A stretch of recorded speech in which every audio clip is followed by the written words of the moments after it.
Ayan mga ka-wonder, magluto na tayo ng hapunan.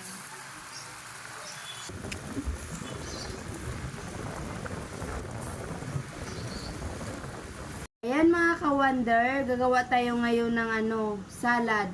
Ito yung ampalaya. Ayan, in-slice ko lang to ng maliliit, yung katamtaman lang. Tapos, binabad ko ng tubig na may asin. Ayan. Tapos, ito naman yung sibuyas.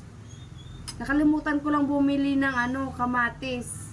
Ito yung pipino. Ito yung natin. Tapos, kakatapos ko lang mag-ihaw ng liempo, mga ka-wonder. Minarinate ko lang to ng suka, kalamansi, at saka paminta, bawang. Yan, nilagay ko lang dito mga ka-wonder. Umpisa na natin. Lagyan ko ng paminta. Yan. Tapos, at saka suka.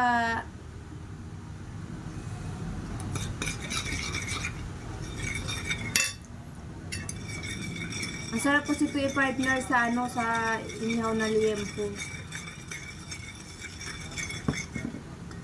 Ito pa yung first meal ko mga ka-wonder. Fasting ako ng 24 hours.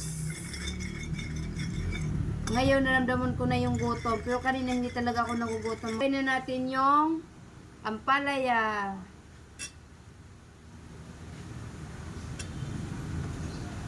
First time kong gumawa ng ganito.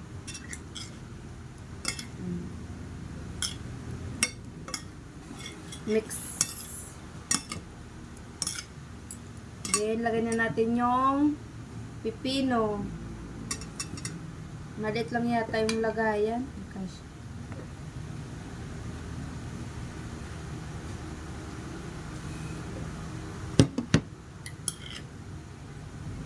Nagsayang na rin ako mga ka-wonder kasi ako lang naman yung naglulukad dito sa bahay. Sabay ko na rin yung yung itlog.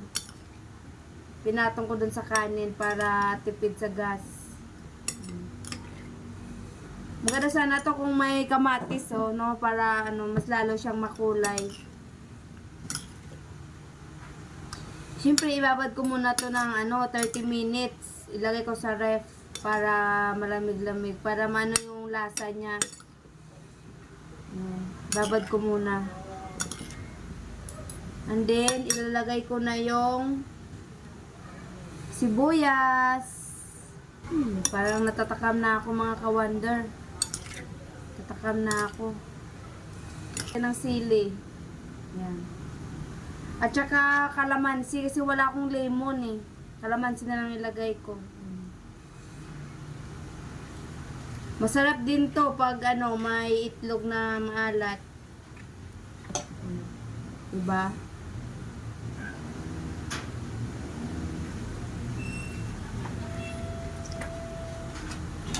Lang natin.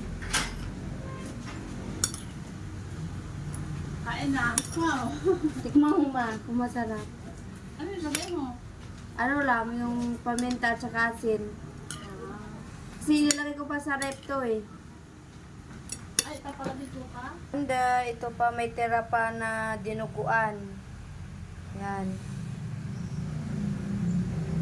Yan. That's it.